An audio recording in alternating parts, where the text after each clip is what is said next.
Salam jumpa pemirsa, bagaimana kabar Anda hari ini?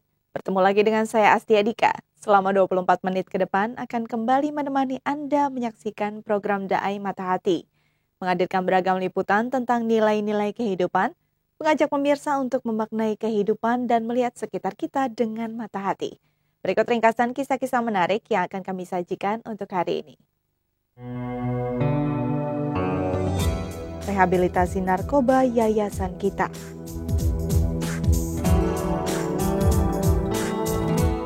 Kakao, hasil bumi Tanjung Lesung. Bahaya narkoba selalu mengintai generasi muda Indonesia. Lalu apa yang harus dilakukan masyarakat jika di sekitar Anda terdapat pengguna narkoba yang ingin sembuh? Liputan berikut dapat menginspirasi Anda untuk membantu para pengguna narkoba supaya kembali hidup sehat.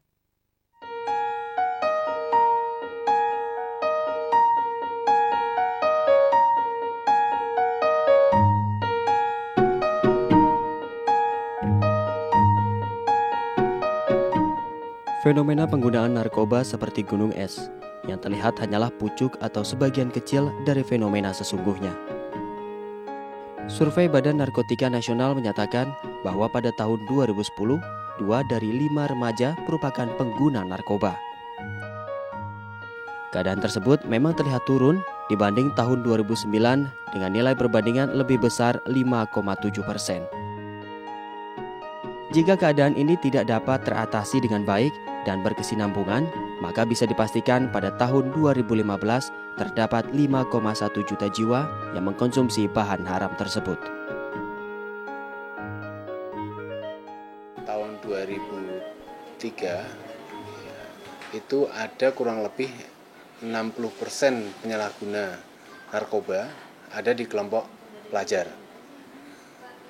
Kemudian hasil penelitian tahun 2003 ya, hasil penelitian BNN bersama-sama dengan UI kembali dilakukan pada tahun 2008. Itu penyalahguna narkoba di kelompok pelajar dan mahasiswa turun menjadi 40%. Penyalahgunaan narkoba biasanya berawal dari rasa ingin tahu pengguna, yang kemudian berlanjut untuk mengkonsumsi lebih lagi setelah merasakan efeknya. Minimnya informasi tentang bahaya narkoba juga menjadi faktor semakin bertambahnya penyalahgunaan narkoba. Dengan kata lain, secara psikologis kejiwaan para pengguna sudah terancam.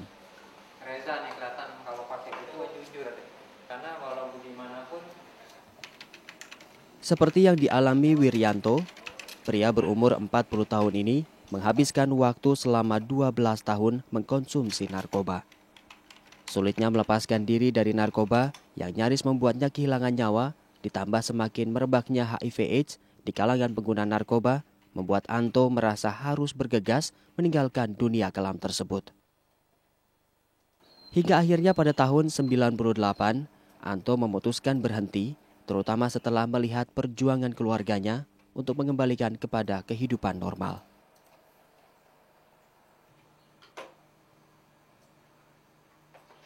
Dan menurut saya itu hidupnya udah mulai nggak enak. Saya mulai terbelenggu.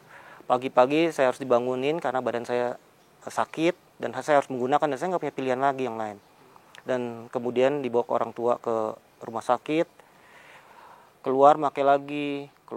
Begitu terus menerus. Ada kali kira-kiranya kalau orang sehat sih nggak mungkin melakukan hal itu ya. Sampai sebulan tuh bisa sampai 3-4 kali masuk rumah sakit hanya untuk dirawat. Kini, pengalaman pahit yang dialami Anto dijadikan penuntun bagi para mantan pengguna narkoba yang menjalani rehabilitasi di Yayasan Kita. Pertama adalah saya tahu pengalamannya, karena hidup di dalam dunia narkoba tuh hanya fantasi, hanya hayalan ya. Memang pertama itu seperti hidup dalam Disneyland, ya, wah indah, nikmat dan penuh warna-warni, tapi lama-kelamaan kayak terbelenggu sebuah kandang yang kecil gitu. Dan sekarang saat ini saya telah menemukan caranya, saya menemukan jalannya, dan saya akan membantu teman-teman yang lain untuk menemukan jalannya. Yayasan Kita atau Yayasan Permata Hati Kita memang memiliki cara khusus dengan menggunakan terapis yang berasal dari para mantan pengguna narkoba. Hal ini bertujuan untuk menciptakan kedekatan secara emosional dan tentu lebih memudahkan program rehabilitasi. Yayasan kita dirintis sejak tahun 1999 dengan fokus pada program rehabilitasi narkoba berbasis keluarga. Yayasan ini didirikan oleh David Gordon, seorang mantan pengguna narkoba, dan istrinya yang berasal dari Indonesia yang bekerja sebagai psikolog, Joyce Gordon. Secara keilmuan dan psikologi, yayasan ini telah mendapat pengakuan untuk masalah pengobatan narkoba. Memberikan 3 pertanyaan buat saya sendiri gitu. Pertanyaannya sebenarnya simple dan saya nggak diminta untuk menjawab saat itu, hanya untuk memikirkan aja. Pertanyaan pertama adalah, maukah kalau misalkan saya punya anak saya seperti saya gitu. Itu saya sebenarnya mau jawab tidak, cuman karena dia sudah mengatakan jangan menjawab, saya jadi tutup mulut. Pertanyaan kedua adalah, mau nggak kalau saya punya anak perempuan itu jalan sama anak yang seperti saya? Jawabannya sudah pasti tahu ya. Yang ketiga, sudah capekkah saya sama hidup saya? Itu sebenarnya jawaban simpel yang mudah tapi sulit untuk dijawab juga sebenarnya. Dan itu yang memotivasi saya juga untuk, oke, saya ambil pemulihan lah.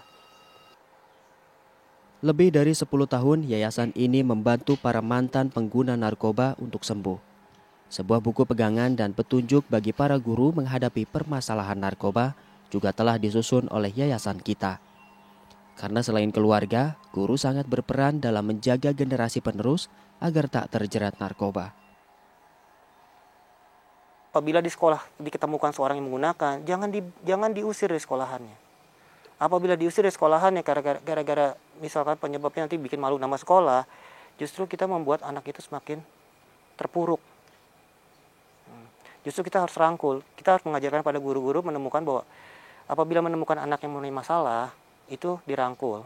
Kemudian kerjasama dengan rehab manapun atau tempat pemulihan manapun supaya pemulihan dia berjalan, sekolahnya pun bisa berjalan.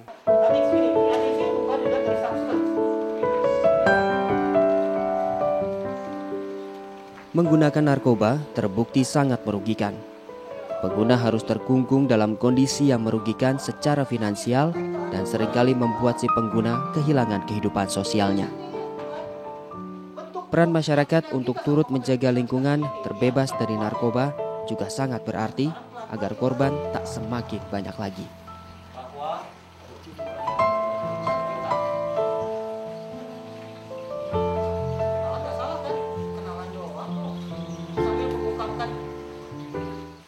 Pemirsa, daerah Tanjung Lesung, Banten ternyata menyimpan banyak potensi. Reporter Daai Matahati Eka Wahyu Nugraha juga sempat mengunjungi Pulau Liwungan, sebuah gugusan terdepan di wilayah Tanjung Lesung. Bagaimana kondisi Pulau Liwungan? Kita simak sejenak laporan reporter Daai Matahati Eka Wahyu Nugraha.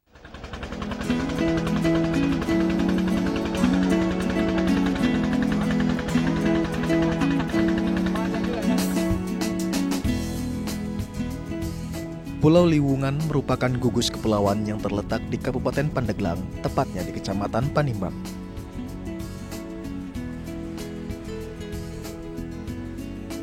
Untuk menuju ke Pulau Liwungan, kita bisa menggunakan perahu nelayan dengan waktu tempuh kira-kira 30 menit. Inilah Pulau Liwungan. Jika dilihat dari fisik alami, Pulau Liwungan memiliki luas kurang lebih 24 hektar pada tahun 2007 dengan kondisi pantai karang.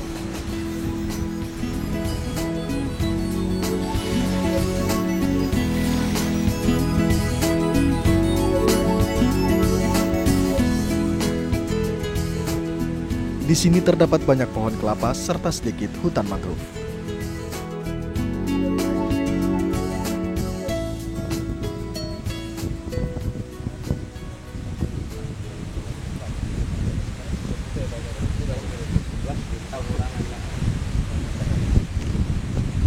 Ya, pemirsa, saat ini saya bersama Pak Suherman ya Pak ya. Tadi sempat berkeliling Pulau Liwungan. Pulau Liwungan ini memang salah satu bagian dari wilayah Tanjung Lesung ya Pak. Dan di sini memang banyak sekali potensi-potensi yang sebenarnya masih bisa dikembangkan oleh masyarakat dan pemerintah. Ya. Dan Bapak mungkin bisa ceritakan tentang potensi sebenarnya di Pulau Liwungan ini sendiri bagaimana sih, Pak? Secara potensi, Pulau Liwungan ini merupakan salah satu tempat yang sebagai tempat alternatif wisata ya. Jadi Liwungan ini sering kita gunakan untuk tempat berlibur masyarakat tempat maupun dari luar. Nah, berbagai kegiatan aktivitas sudah kita coba di sini, Sudah dicoba ya. bersama dengan pihak Tanjung yang selalu membantu kita ya sebagai masyarakat. Nah, cuma di Liwungan ini masih banyak kekurangan. Seperti air bersih sudah ada Pak di sini? Air bersih tidak ada. Belum ada ya. Kemudian tempat-tempat buat penyangga kapal, kalau mooring itu tidak ada. Jadi kita hanya nyari-nyari kayu biasa aja kosong.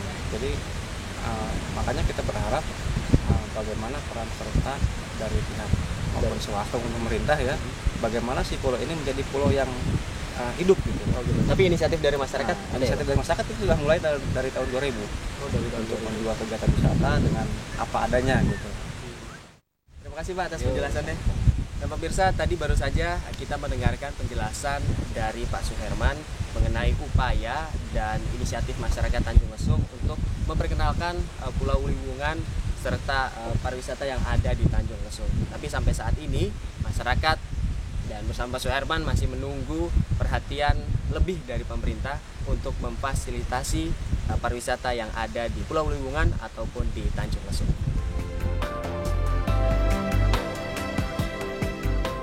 Seperti kebanyakan pulau kecil yang ada di Kabupaten Pandeglang, pulau ini belum dimanfaatkan secara maksimal. Hal ini terlihat dari tidak adanya penduduk yang menetap serta tidak adanya sarana dan prasarana umum yang dibangun di pulau ini.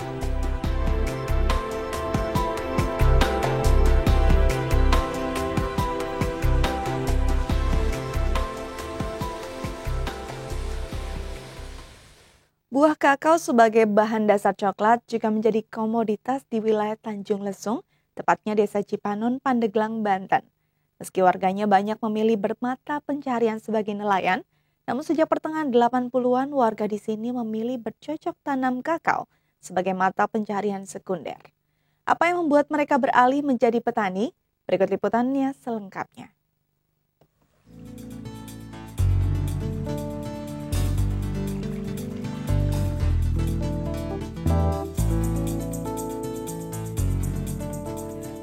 Desa Tanjung Jaya, Kampung Cipanon yang terletak berdekatan dengan tempat wisata Tanjung Lesung memang terkenal dengan sebutan Kampung Nelayan.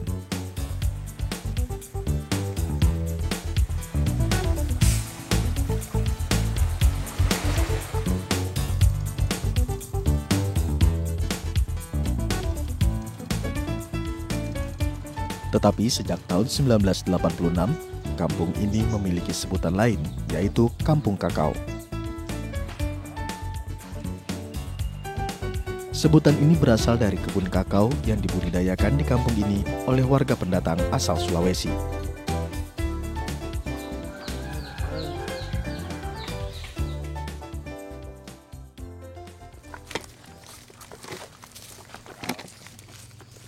Saat fajar menyingsing, Rusdi bersama beberapa orang rekannya tengah bersiap menuju kebun kakao miliknya yang berjarak sekitar 1 km dari rumahnya.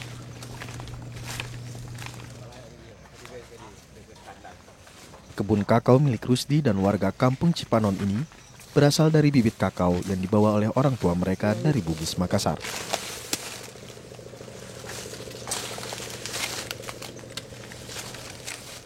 Saat ini kebun kakao menjadi penghasilan kedua warga kampung ini selain nelayan. Sehingga saat laut tak bersahabat, mereka masih bisa menghidupi keluarganya.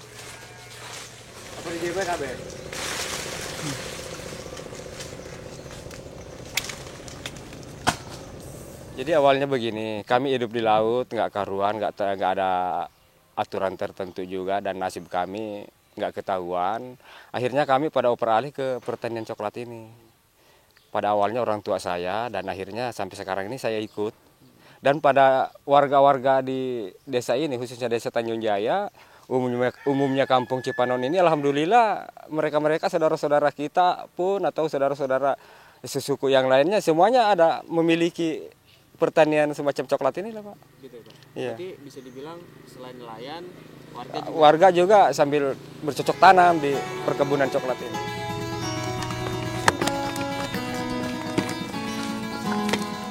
Kebun seluas belasan hektar ini dikelola oleh warga Kampung Cipanon secara swadaya.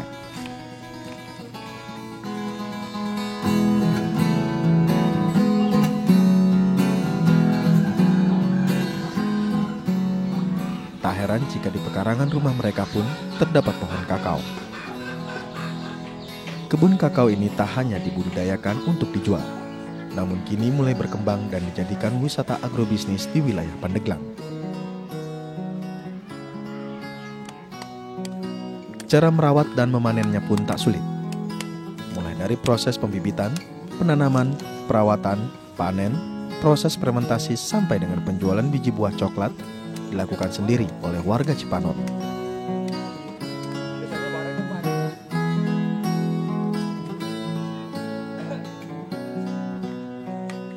Dipetik ya, dikumpulin, terus dikupas, terus difermentasi 3 malam atau 4 malam, terus dijemur kering, baru dibawa ke bosnya, penampungnya.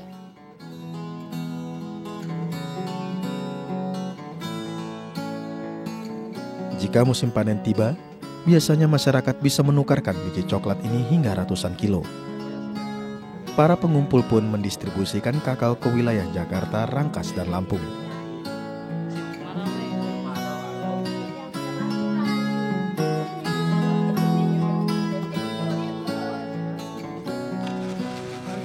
Tak jarang penghasilan dari kakao lebih besar dibandingkan bekerja sebagai nelayan. Karena tumbuhan ini tidak mengenal musim, sehingga hasilnya bisa lebih diperkirakan.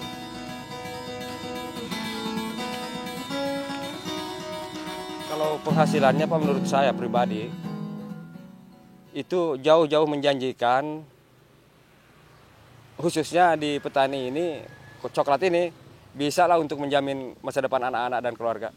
Karena nggak ada musimnya ya, Pak? Karena nggak ada kendala dan sebagainya, itu seperti di laut lah, musim baratnya, badainya ini dan itunya nggak ada.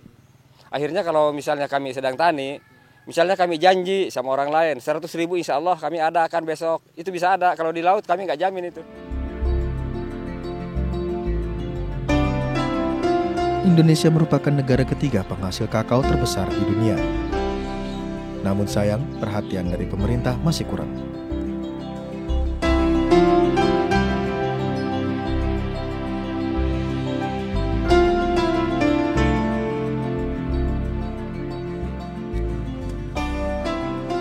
Jika saja masyarakat dan pemerintah dapat bersinergi dengan baik, maka dapat dibayangkan hasil pertanian dan perkebunan yang luar biasa.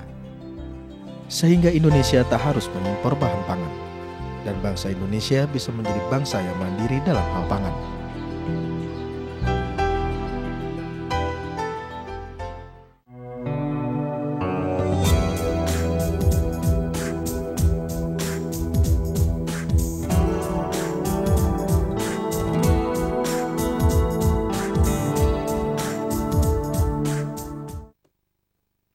Keindahan alam dan keanekaragaman seni budaya Kalimantan akan disajikan dalam Pesona Borneo 2011 yang digelar di Balikpapan pada 28 hingga 29 Oktober mendatang.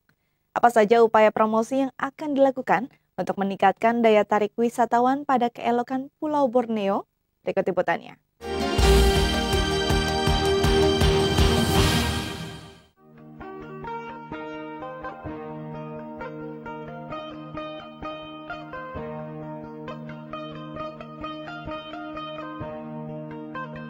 Pulau Kalimantan menyimpan beragam keindahan alam dan keunikan seni budaya. Kedua hal ini menjadi perpaduan daya tarik potensial untuk meningkatkan minat wisatawan.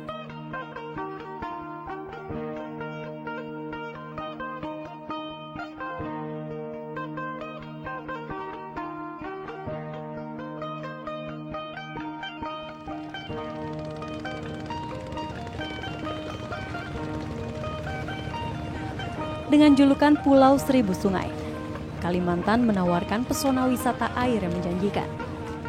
Ditambah seni budaya yang orisinil dan terjaga apik, membuat Pulau Borneo begitu memikat dengan segala keeksotisannya.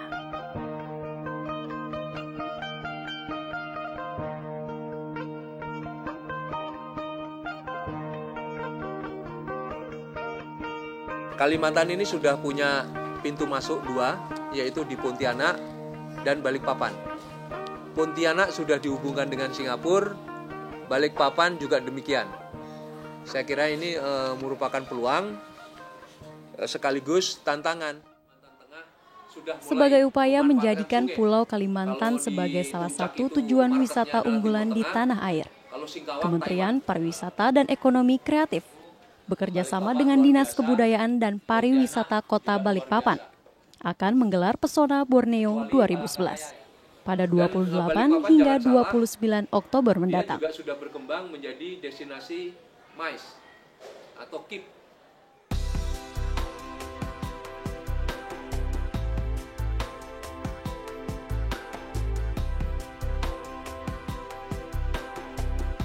Pada acara yang akan digelar di Balikpapan Superblok ini, segala potensi wisata dan seni budaya dari seluruh penjuru Kalimantan akan disajikan dalam bentuk pameran, karnaval, dan pementasan seni budaya.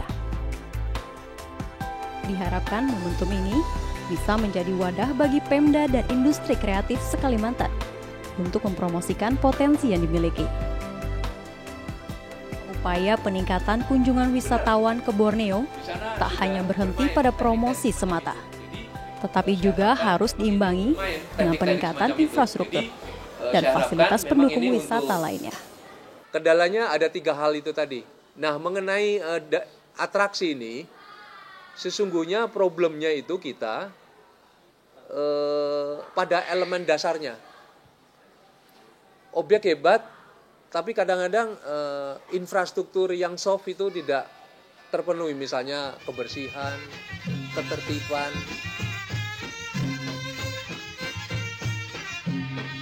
Pesona Borneo 2011 diharapkan bisa menjadi pijakan awal yang efektif untuk menarik minat wisatawan. Tak hanya itu, momentum ini selayaknya juga membuat masyarakat lebih mengenal dan mencintai negerinya sendiri.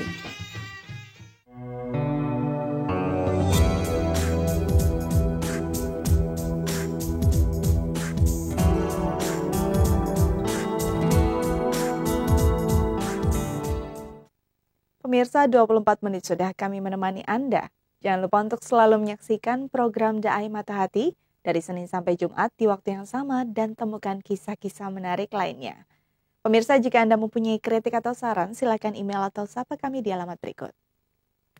Sekian perjumpaan kita, lihat sekitar kita dengan mata hati. Sampai jumpa.